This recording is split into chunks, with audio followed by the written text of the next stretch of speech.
não parar, não precipitar e não retroceder. Então dizer que eles sabe quando nós vamos parar? Nunca. Nunca na sua porca vida. Né?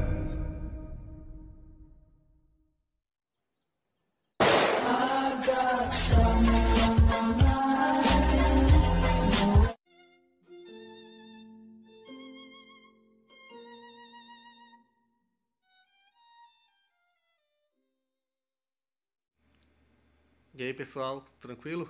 Então vem aqui antes do vídeo começar, pedir para vocês se inscreverem, quem não for inscrito, compartilhar, curtir, comentar. Quem puder seja membro do canal, que isso ajuda bastante. Tem também o link do Apoia-se. Quem puder ajudar nosso canal e apoiar financeiramente vai ser muito bem-vindo. Mas o mais importante é transmitir o conteúdo e os conhecimentos do professor Olavo de Carvalho para mais e mais brasileiros. Então compartilhe e ajude aí nossa causa. Muito obrigado a todos os membros, apoiadores do canal. Fico muito feliz. Tenho certeza que a gente está no caminho certo. Então fiquem com o vídeo e até mais. Valeu! O artigo chama-se A Raposa e o Tigre.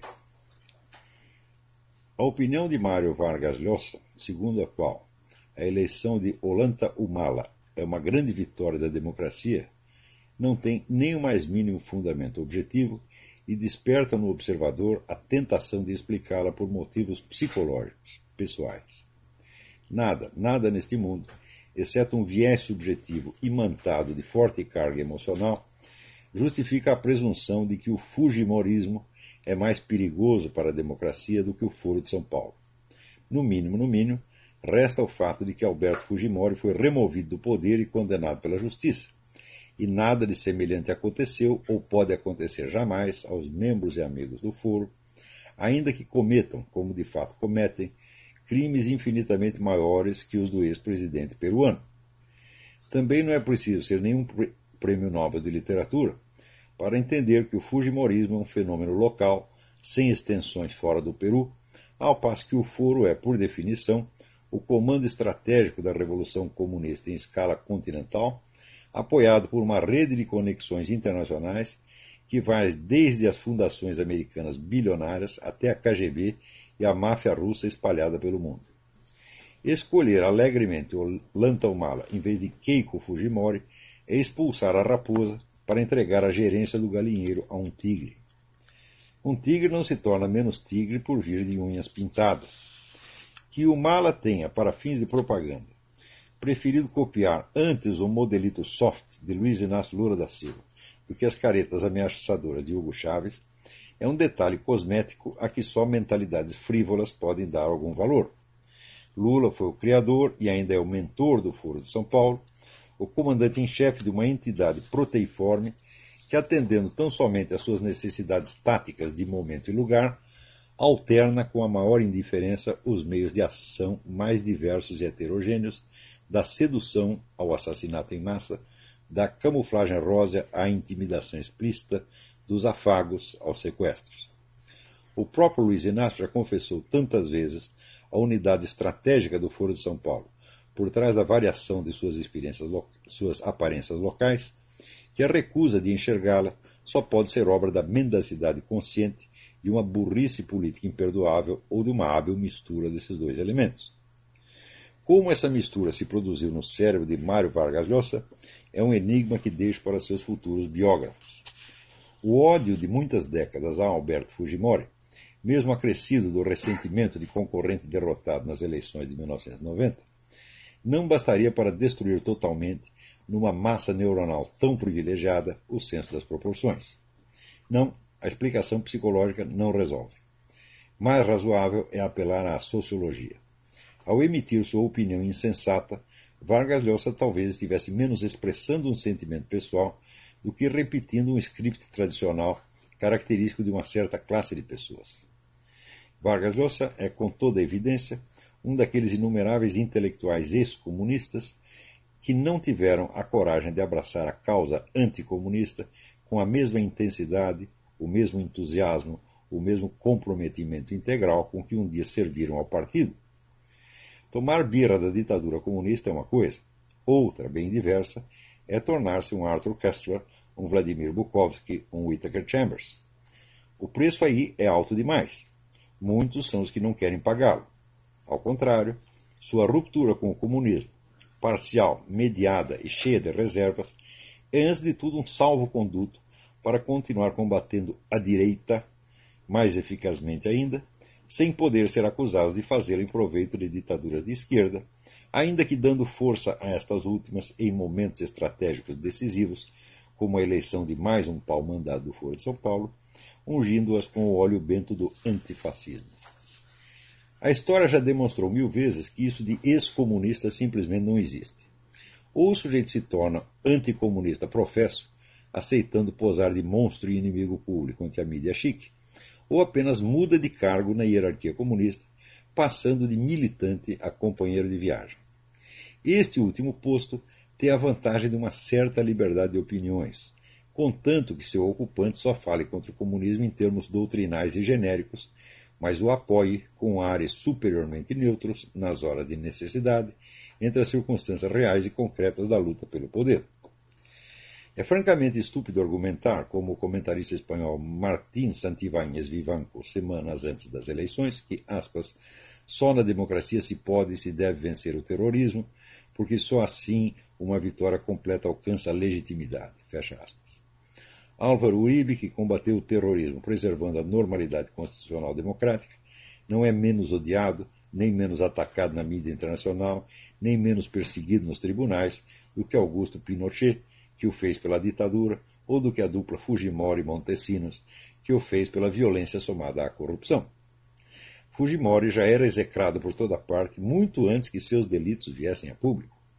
Foram suas vitórias contra o terrorismo de esquerda que fizeram dele a bête noire em que se tornou, desencadeando contra sua pessoa a fúria investigativa que a grande mídia jamais voltou contra o Foro de São Paulo, a máfia de Havana ou os agentes financeiros da KGB em ação na América Latina.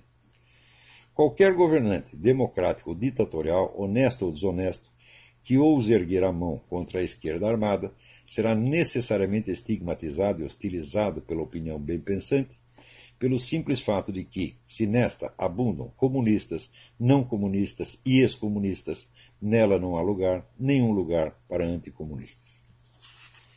Então, esse artigo pode ter sugerido algumas perguntas. E vamos começar aqui. O Silvio Grimaldo tinha uma pergunta. Fale bem alto para poder chegar aqui na gravação.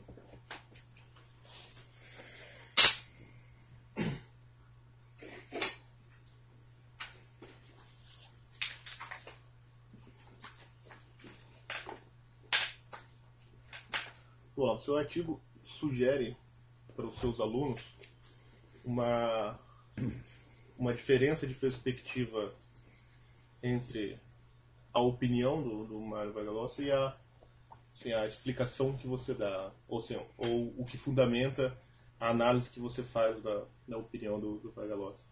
Além da perspectiva sociológica, que você diz aí que ele faz parte de uma classe especial de pessoas que são ex-comunistas, mas não anticomunistas, há embutido no seu artigo, parece, eu falando como um aluno do seminário, né, que conheço o seu trabalho na parte de filosofia política.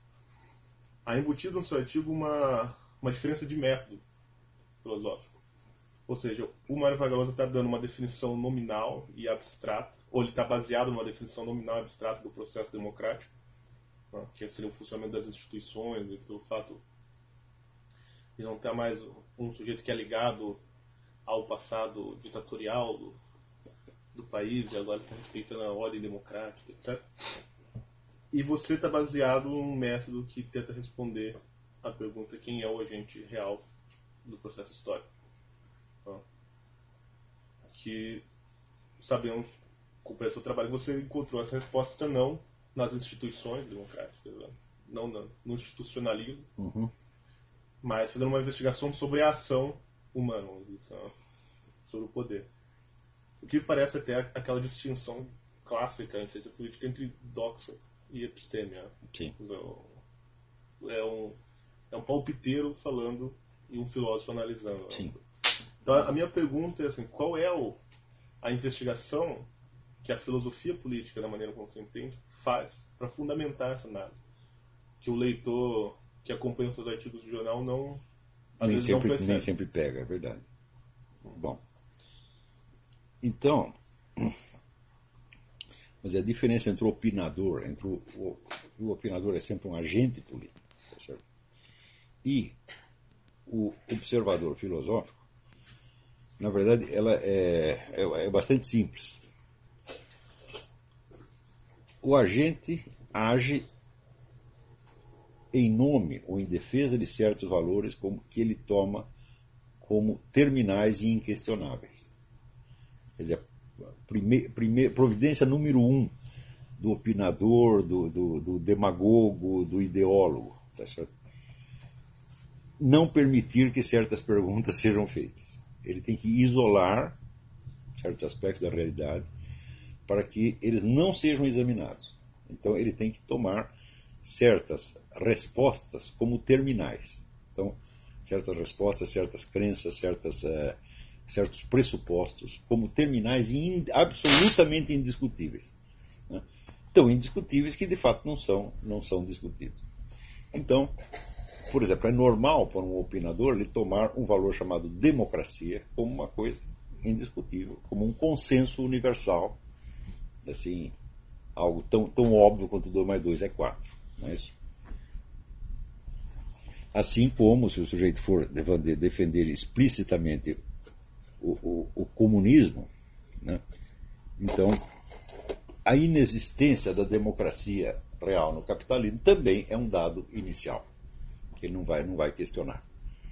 Quer dizer que aqueles valores democráticos que um toma como fundamento, como premissa, como base, como dogma, né, indiscutível, são aquilo que para o lado contrário não existe. Então os dogmas são contrários. Mas nos dois casos você tem vamos dizer, a necessidade de isolar parte da realidade para que aqueles valores em nome dos quais você fala apareçam como se fosse a própria realidade. Não é isso? Então, vamos dizer, todo o discurso de agente político, ou se quiser discurso ideológico, tá certo? Ele toma os assuntos de um certo ponto para dentro. Ele não pode ir à raiz do assunto. Jamais, jamais, jamais. Se ele for, imediatamente aqueles valores que ele pretende consagrar se tornam relativizados. Não é isso? Por exemplo,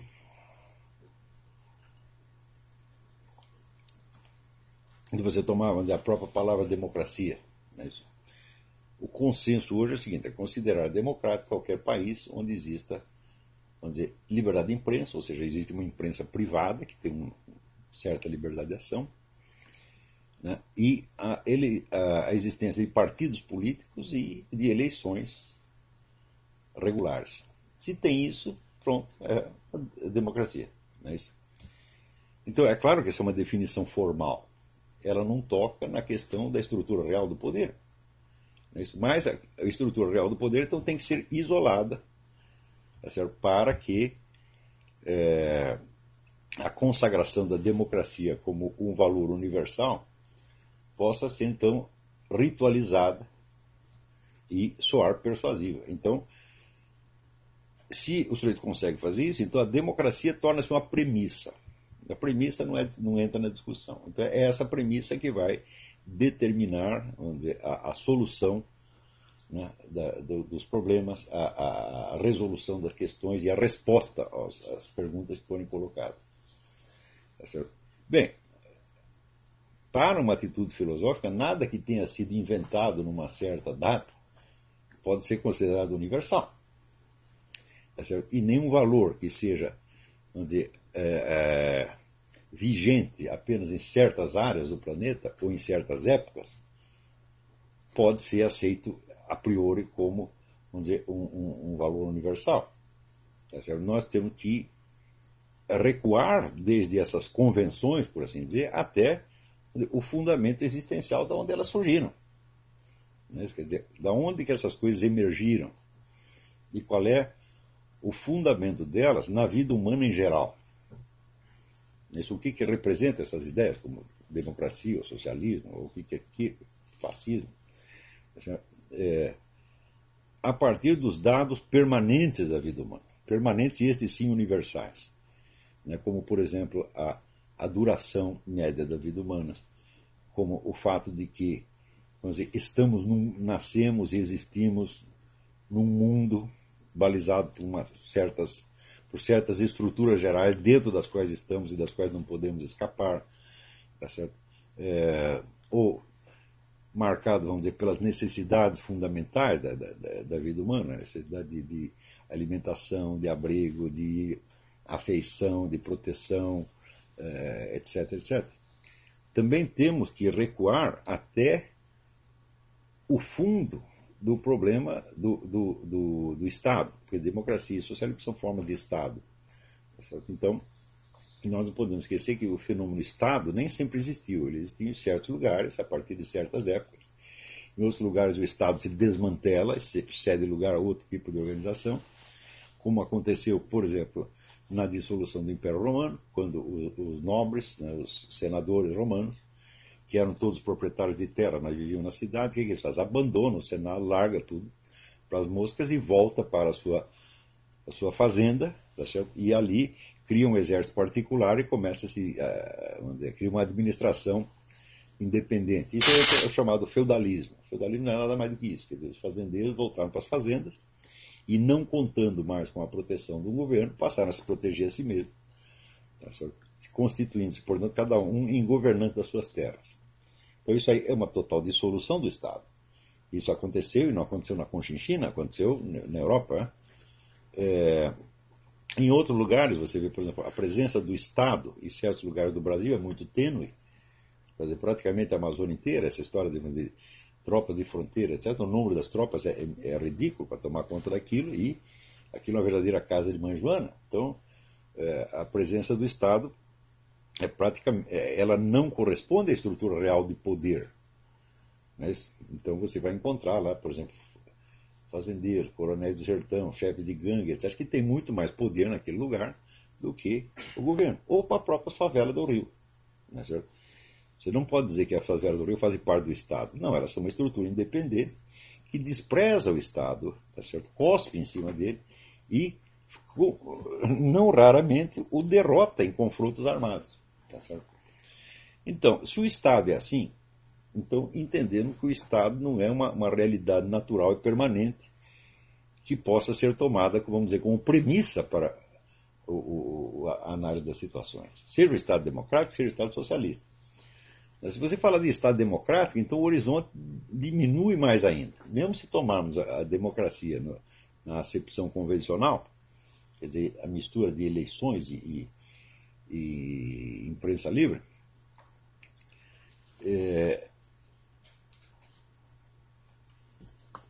aí é que a área onde o fenômeno democrático pode ser observado diminui mais ainda. Quer dizer, a área do Estado é limitada, e a área do Estado democrático mais limitada ainda. Limitada no espaço e limitada no tempo. Então é claro que, quando nós falamos dessa coisa, não estamos lidando com valores universais, com um consenso universal. Tá certo? Então é um falso consenso. E o indivíduo que gosta desses valores e que os defende, ele os vende como valores universais, na base um pouco da profecia autorrealizável. Quer dizer, se todo mundo acreditar que aquilo é universal, aquilo se universaliza. Tá certo? Então, vamos dizer, para o analista filosófico, isso é absolutamente imperdoável. Você nunca pode fazer isso. Né? Você sempre tem que recuar desses fatores culturalmente, localmente condicionados até os dados mais permanentes e essenciais, né, da vida humana, e ver qual é a relação entre uma coisa e outra. Quer dizer, se você tem uma ideia de como é a estrutura da vida humana, aonde entra ali conceitos como Estado, democracia, instituições, ordem jurídica, etc, etc. E qual é a função que isso tem.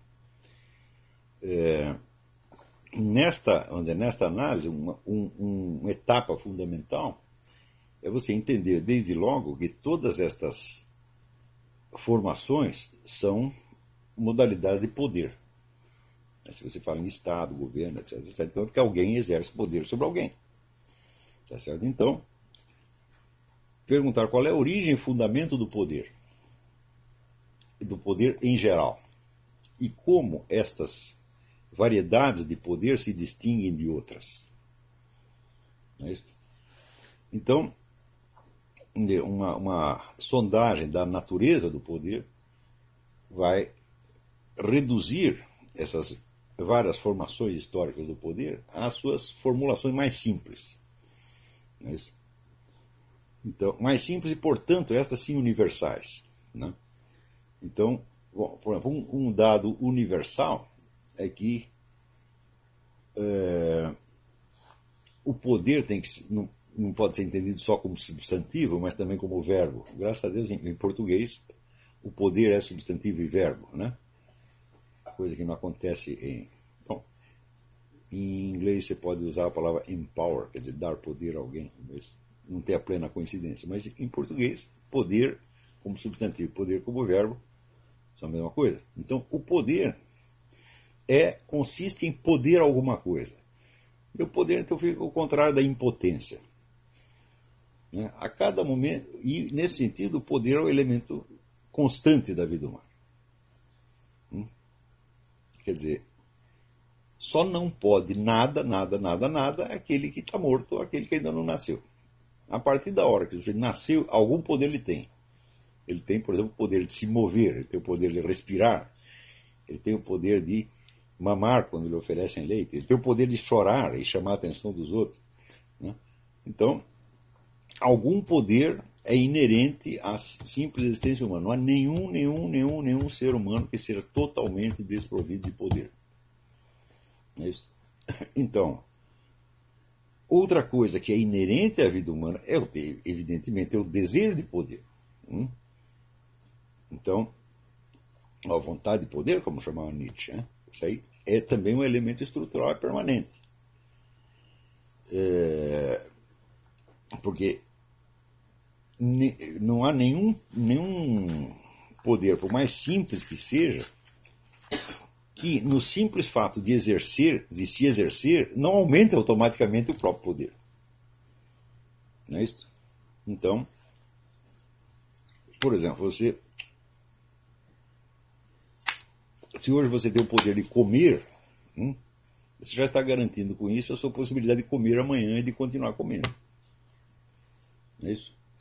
Se você consegue respirar, isso significa que você vai querer respirar mais e mais, continuar fazendo isso. Não é certo? Quer dizer, você não se contenta com aquele ato de poder. Isso é também inerente ao próprio poder. Ou seja, o crescimento do poder, tá certo? Dentro dos limites que lhes são naturais, é elemento inerente ao próprio poder. Então, em princípio, nenhum poder se autolimita.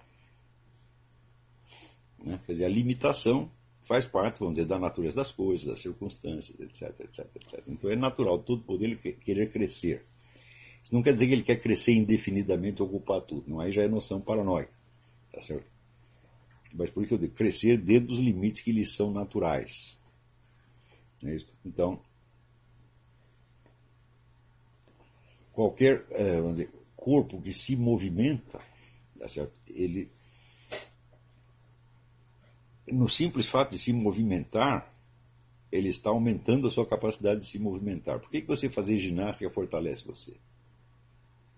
Você simplesmente aumenta o número de movimentos. Tá certo? E isso exerce um efeito que vai te fortalecendo. Por que você faz aqueles movimentos que você chama de ginástica? Para você poder fazer mais movimentos.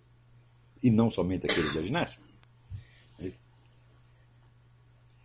Então, existe o fenômeno do poder. Então, e o poder é inerente à própria vida humana. Agora, tem um segundo elemento que também é inerente. É o poder que você tem sobre outras pessoas. Ter poder sobre outros seres humanos é também inerente ao ser humano. Então, se só tivesse poder sobre os animais ou sobre a esfera material, não seria possível a organização da sociedade humana. E tem, além de você ter o poder como um dado universal, o aumento do poder como dado também universal, e de você ter o poder de um ser humano sobre outros seres humanos, você tem um quarto dado, que é o seguinte: a escala de poder entre os seres humanos é imensurável. Ou seja, não há nenhuma espécie animal cujos componentes, cujos membros se distingam uns dos outros na sua quantidade de poder, como acontece entre os seres humanos. Quando você vê, por exemplo, que um Stalin pode assinar um decreto, esse decreto ele manda do dia para a noite 20, 30, 50 mil pessoas para a cadeia, ou os transfere, vocês estão morando aqui, vocês vão ter que morar lá na Conchinchina. Né? E do outro lado, você compara um indivíduo que está reduzido a quase impotência, por exemplo, o sujeito está no hospital da prisão, tá certo? Doente, amarrado. Bom, ele não pode dizer que ele está totalmente desprovido de poder, porque ele ainda respira, ainda se move. Tá certo? Mas, na comparação com outros seres humanos, ele está na condição do que eu chamo de vítima inerme. Né? Então você tem o sujeito da ação, por um lado, e por outro lado você tem a vítima inerme, que simplesmente recebe o impacto daquela ação sem poder falar nada. Essa distinção, ela sempre existiu entre os seres humanos, e a existência de uma diferença imensurável de poder entre vários seres humanos é outro componente estrutural permanente da vida humana. Portanto, se você fala sociedade igualitária, a sociedade igualitária só pode ser igualitária sobre certos aspectos, não igualitária no todo. Porque a simples diferença de idade entre os seres humanos já implica uma diferença de poder. Quer dizer, como você nasce bebezinho e vai crescendo só aos poucos, então é fatal que os adultos tenham um poder enormemente maior que o seu, incontrolavelmente maior que o seu. Não é isso? Se um adulto quiser matar um bebê, ele faz com a maior facilidade, mas se o bebê quiser matar o adulto, não tem o menor meio de fazer isso. Não é isso? Então, essa diferença ela pode crescer de tal modo que um ser humano fica colocado perante o outro como se fosse um deus perante um mortal. E isso não acontece só em sociedades altamente complexas. Se você pegar uma tribo de índio, né, o cacique e o pajé têm poder de vida e morte sobre quem eles quiserem. Né, e, veja, o pajé tem o poder de matar uma pessoa só com palavras. Você lê o estudo do Claude Lévi-Strauss, o Feiticeiro e Sua Magia, né, e você vai ver que isso realmente acontece. Né, baseado naquele estudo do W.B. Cannon sobre a circulação microcapilar. Tá certo? Você vê que em situações de medo extremo, essa circulação é paralisada e o sujeito simplesmente morre. Então quer dizer que se o pajé lança uma maldição sobre um membro da tribo, e a tribo inteira acredita que a maldição funciona, o sujeito também acredita, quer dizer, ele sozinho acreditar não adianta, só a autossugestão não vai fazer isso. Mas, se a tribo inteira acredita, então automaticamente o tecido inteiro das relações sociais daquele sujeito já está alterado. Ninguém quer falar com ele porque acha que ele está condenado e assim por diante. Então, o medo que os outros têm dele o isola, tá certo? E o isolamento o vai colocando em uma situação tão insustentável que o sujeito define e morre. Tá certo? Então, você veja, essa é uma capacidade que os governantes atuais não têm. Você vê que a diferença de escala não tem nada a ver, vamos dizer, com a complexidade maior ou menor da sociedade. Você pode ter uma diferença imensurável, mesmo dentro de uma cultura pequena. Né? Então, eu estou falando desses elementos porque eles são o tecido da vida humana. Essas coisas, essas situações você encontra em qualquer lugar. Então, essas são universais mesmo. Agora, democracia, socialismo não é universal coisa nenhuma, isso apareceu muito tarde. Né? Então, dentro dessa análise, nós podemos entender que esses valores que são dados como universais são eles próprios, evidentemente, instrumentos de poder. E o poder consiste em você recortar o horizonte de visão de maneira que as pessoas não enxerguem fora de um certo círculo que você mesmo delimitou. Então você já molda o debate previamente. Tá certo? Então, a coisa mais clara é que nenhuma análise que é fundamentada nesses tipos de premissas pode ser filosoficamente séria. Nunca. Então, porque elas tomam como fundamento uma mera sugestão hipnótica, tá certo? E não, vamos dizer, uma análise da realidade. Elas não tem nada a ver com a realidade. Então, você pode dizer que a clave desse discurso está situada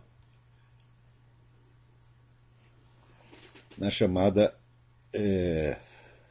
função apelativa, que é a ação exercida por um falante sobre um ouvinte. Diga. Isso tem a ver com uma pergunta que outro dia fizeram para você sobre como é a economia numa sociedade justa. Isso que você está falando agora. Sim, por exemplo, a expressão sociedade justa, né, é uma dessas expressões. Ela não tem o menor fundamento na análise da realidade.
Chegamos a mais um final de uma aula, de um vídeo. Espero que tenham gostado. Quem não se inscreveu ainda, se inscreva, compartilhe, comente. Ajude nosso canal, apoie, seja membro. E ajude o nosso canal a chegar a cada dia a mais brasileiros que precisam muito do conhecimento do professor Olavo de Carvalho. Então é isso aí, fique com Deus, até o próximo. Valeu! Então é isso aí, pessoal. Que é o nosso canal. Que são alguns livros que eu já li. A maioria foi doação, mas alguns eu adquiri, professor Olavo de Carvalho. Alguns livros se perderam aí que eu emprestei. Professor Alexandre Costa. A Bíblia Sagrada. 10 lições sobre Karl Marx. Indico a não ler esse livro, que é muito ruim mesmo. Alguns pensadores aqui que realmente, como o professor Olavo de Carvalho disse, não são pensadores. Valeu, tamo junto aí. Apoie nosso canal, seja membro.